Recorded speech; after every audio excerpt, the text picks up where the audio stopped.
नमस्कार दोस्तों, जैसलमेर की गलियां जो आप देखते हैं उसमें आपका बहुत बहुत स्वागत है।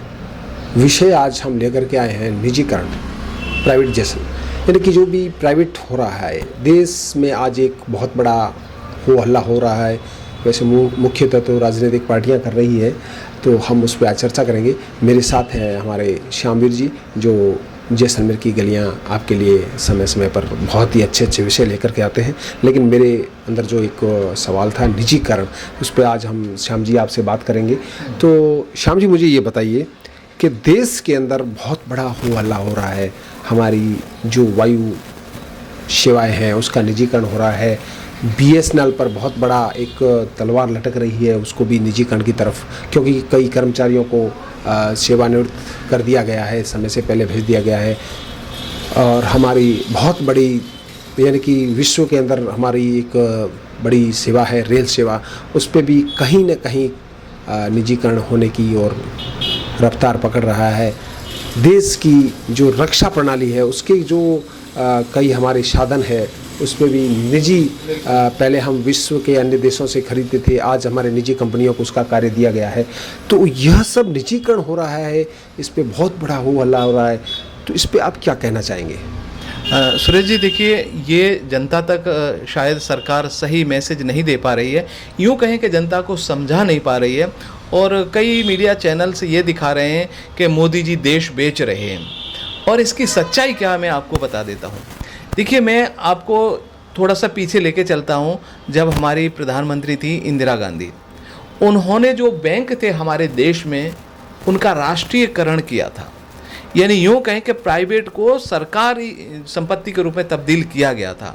अब ठीक उल्टा हो रहा है, यानी जो सरकारी संपत्तियों का अब निजीकरण किया जा रहा। दोनों ही विरोधाभासी बातें। वो इंदिरा गांधी जी सही थी या आज मोदी जी सही हैं? तो मैं आपको, इंदिरा गांधी जी ने जब बैंकों का निजीकरण किया तो वो निजीकरण करने का कारण क्या था मैं आपको समझाऊं। बैंकें डूब रहे थे उस समय, कि जो प्राइवेट बैंक कोई खोलता है तो उसको जो फाइनेंस करती है वो हमारी रिजर्व बैंक फाइनेंस करती है। बहुत ही कम ब्याज पर उन प्राइवेट बैंकों को पैसा दिया जाता था, क्योंकि वो सारे प्राइवेट बैंक थे। और वो प्राइवेट बैंक अपने मनमाने तरीके से अपने जो उनके खुद के लोग होते थे उनको फाइनेंस करते थे, और वो फाइनेंस डूब जाता था और बैंक बंद हो जाते थे, तो रिजर्व बैंक का पैसा वापस नहीं आ पा रहा था। बहुत सारे जब बैंक डूबने लगे तब फैसला किया इंदिरा गांधी जी ने कि राष्ट्र की संपत्ति, राष्ट्र को पैसा बचाने के लिए क्यों ना इसको हम जो है राष्ट्रीयकरण कर दिया जाए। तो राष्ट्रीयकरण किया गया था, उस समय की ज़रूरत थी। आज क्या हो रहा है कि जो हमारे, जैसे हम एयर इंडिया की बात करें, एयर इंडिया जिसमें 107 जो एयरक्राफ्ट थे, विमान थे, जिसको और बहुत सारी, और मात्र 18,000 करोड़ रुपए में वो बेच दी गई है टाटा को। लोग कह रहे हैं कि एक एक विमान की कीमत 700 करोड़, और 107 विमान जिसके बेड़े में और मात्र 18,000 करोड़ रुपए में क्यों बेच दी गई? तो मैं आपको बताऊं, 18,000 करोड़ रुपए तो सरकार को मिलेगा, लेकिन एयर इंडिया के ऊपर इतना कर्जा हो गया था कि मुझे लग रहा है कि 3,000 करोड़ प्रति महीने सरकार को अपने खजाने से देना पड़ रहा था। मैं आम लोगों को एक बात सीधे शब्दों में समझाना चाहता हूँ। जैसे कि आप कोई कार लोन पे ले लिया आपने, और आप किसी कारण से उसके किस्तें नहीं भर पाए, और बढ़ते बढ़ते मान लो आपने कार 5 लाख में ख़रीदी थी और वो 10 लाख रुपए आपका ब्याज समेत पैसा हो गया। तो अब क्या करोगे आप? उस कार को सरेंडर कर दोगे बैंक को, या 10 लाख रुपए भरोगे? आपने जो बात कही कि कार को हम उनको दे दें या 10 लाख रुपए भरें, अगर हम कार दे भी देते हैं और तो भी हम पूरा चुका नहीं पाएंगे, और पहले जो पैसे दिए वो तो गए। लेकिन बात आप जो कर रहे हो यह बात तो बिल्कुल सही है, लेकिन रेल का भी निजीकरण हो रहा है और अन्य कई ऐसी हम देख रहे हैं। जैसे मैंने आपको भी बात की कि हमारी रक्षा प्रणाली है उसके कई साधन जो बनाने की बातचीत चल रही है, वह भी निजीकरण हो रहा है। तो एक भारत के अंदर बहुत बड़ा विरोध हो रहा है। यह विरोध आज के, इंदिरा जी का जो समय था उस समय शायद भारत बहुत पीछे था, और आज का जो दौर है इसमें बहुत हर चीज़ में हम बहुत आगे चल निकले हैं। तो उस समय का जो राष्ट्रीयकरण करना आज निजीकरण करना, इसमें कितना समय के अनुकूल फर्क आ रहा है?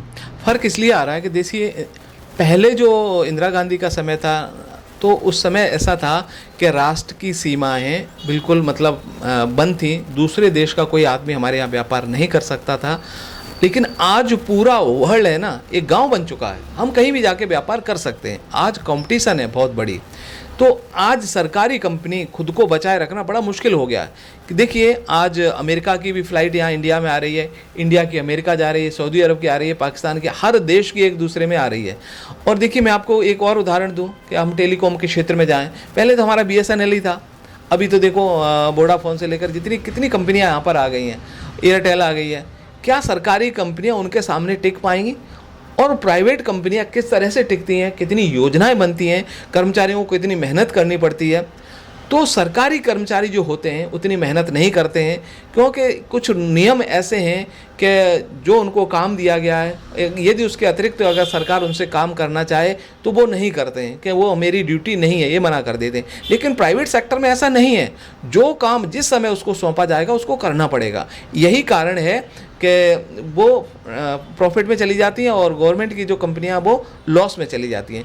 इसलिए सरकार ने यह फैसला किया है कि जो हम कर रहे हैं, जो पब्लिक को सुविधा दे रहे हैं, क्यों ना उनको प्राइवेट में दे दिया जाए। इससे फ़ायदा क्या होगा कि जो जनता का टैक्स आता है वो टैक्स से उनको मतलब कमा के नहीं दे रही और उनको उल्टा पैसा देना पड़ रहा है, खर्चा हो रहा है, तो वो पैसा बच जाएगा। और जो पैसा बचेगा ना, वो यहाँ की सड़कें, हॉस्पिटल, स्कूल, कॉलेज, स्वास्थ्य सेवाओं पे खर्च कर सकेगी।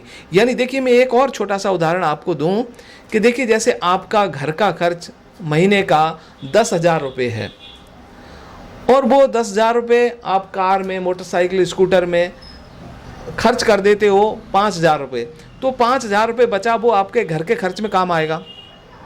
लेकिन अगर आप आजकल तो देखिए बहुत सारे प्राइवेट गाड़ियां आ गई हैं, कहीं जाना है तो हायर करके कार वगैरह 2,000 रुपये में काम हो रहा है, तो 3,000 रुपये आपके बच रहे हैं, तो वो अतिरिक्त घर में खर्च होगा ना। सेम यही सिचुएशन सरकार करना चाहती है कि हमारा जो टैक्स का पैसा है वो किसी कंपनी के ऊपर हम खर्च न करके जनता के ऊपर खर्च करें। रेलवे को भी प्राइवेट कर रही है सरकार, हर चीज़ को प्राइवेट सेक्टर को दे रही है। और देखिए, एक उदाहरण और दे रहा हूँ मैं आपको, जो हमारा तेजस था रक्षा क्षेत्र में, प्राइवेट क्षेत्र में क्यों जाना पड़ा, उसको बनाने के लिए 40 साल पहले टेंडर निकाले गए थे, उसके लिए घोषणाएं हुई थी, लेकिन उसको बनाते बनाते 40 साल लग गए और 40 साल में टेक्नोलॉजी इतनी बदल गई कि आज उसकी ज़रूरत ही नहीं। तो सरकारी जो क्षेत्र की जो कंपनियां थीं वो बहुत धीमा काम करती थी और सरकार कुछ कर भी नहीं पा रही थी। सरकार ने ऐसा फैसला किया है कि अब प्राइवेट सेक्टर को भी हम रक्षा क्षेत्र में ला रहे हैं। टाटा और महिंद्रा, बहुत सारी कंपनियां आ गई हैं और वो बहुत फास्ट काम करेंगी, यानी उनको जो टारगेट दिया जाएगा 2 साल 3 साल में वो पूरा होगा। और मैं आपको बताऊं कि अमेरिका में जितने भी फाइटर जेट वगैरह बनते हैं वो सारी प्राइवेट कंपनियां बना रही हैं, अपने देश के लिए आत्मनिर्भर कर रही हैं, साथ साथ दूसरे देशों को सेल भी कर रही हैं। बिल्कुल, आपने जैसे कहा कि अमेरिका के अंदर जो निजीकरण है वहाँ पर वो बहुत तेज़ गति से कार्य हो रहा है। विश्व एक छोटा सा, एक जैसे हम कह सकते हैं घर बन गया है। आज आदान प्रदान चंद घंटों में हो जाता है, चंद मिनटों में वार्ताएं हो जाती है।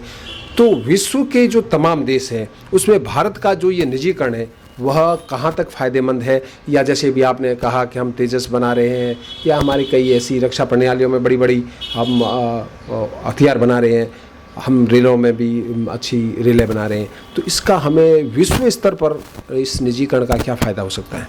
हाँ, देखिए, अगर हमें दुनिया के सामने कदम से कदम मिला के खड़ा होना है, चलना है, America, England, Britain, France, China जैसे देशों से मुकाबला करना है, तो हमको निजीकरण करना ही पड़ेगा। कारण जैसे अमेरिका में पूरा निजीकरण, सिर्फ रक्षा क्षेत्र अमेरिका के पास है, खुद के सरकार के पास, और बाकी सब वहाँ पर प्राइवेट कंपनियों को दिया गया है। सड़कें बनाने का हो, चाहे लाइटिंग का हो, चाहे कुछ भी हो। लेकिन इससे थोड़ा सा नुकसान एक होता है कि जो गरीब लोग हैं वो क्योंकि जब निजी हो जाएगा तो वो अपने मनमाने पैसे भी वसूलते हैं, पैसा ज़्यादा खर्च होता है, लेकिन सुविधाएं अच्छी मिलती हैं। तो ये जो पैसे वाले होते हैं उसको तो वो वहन कर लेंगे, लेकिन गरीब लोग वहाँ तक उन सेवाओं को वहन नहीं कर पाते। जैसे कि रेलवे की बात करें, जैसे वंदे मातरम वगैरह जो कुछ ट्रेनें हैं प्राइवेट चल रही हैं, तो उसका किराया बहुत ज़्यादा है।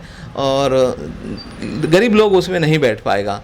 तो मेरा कहने का मतलब है कि अगर आपको जो प्राइवेट सेक्टर में गवर्नमेंट जा रही है उन चीज़ों को फ़ायदा उठाना है तो आपको पैसे कमाने पड़ेंगे, आपको मेहनत करनी पड़ेगी, आपको मजबूत होना पड़ेगा, तभी सरकारी सुविधाओं का यूँ कहें कि देश की सुविधाओं का जो है लाभ उठा पाओगे।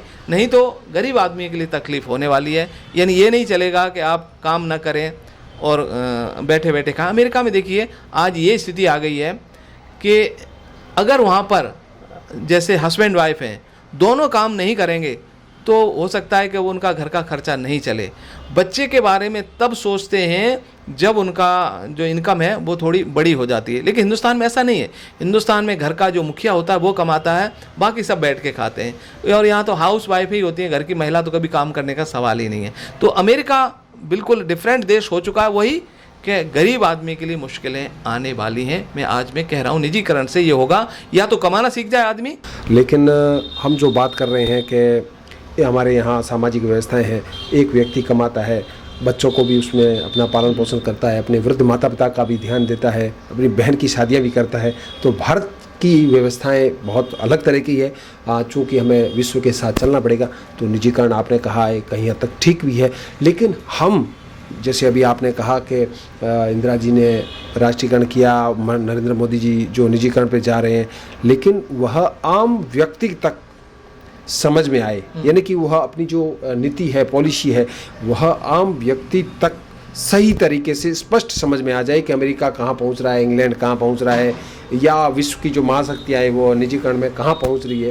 तो उसमें हमारा देश का जो प्रधान है नरेंद्र जी मोदी, वो किस तरह से समझा पाएंगे या उनको किस तरह से समझाना चाहिए? अंत में एक सबसे सरल मैं बात कह देता हूँ कि देखिए पूरी दुनिया में 3 व्यवस्थाएं चलती हैं। एक तो समाजवाद है, एक साम्यवाद है और एक पूंजीवाद है। तो भारत ने एक बीच की स्थिति अपनाई थी, ना तो समाजवादी था भारत और ना पूंजीवादी, साम्यवादी था भारत। लेकिन भारत अब हम यूँ कहें कि जो अमेरिका की पद्धति है पूंजीवादी, उसकी तरफ भारत आगे बढ़ रहा है। और पूंजीवादी में आपको पता ही है क्या होता है कि जो कमाएगा वो खाएगा, जो नहीं कमाएगा तो नहीं खाएगा। समाजवाद में सब खाएंगे चाहे कमाए या नहीं खाए।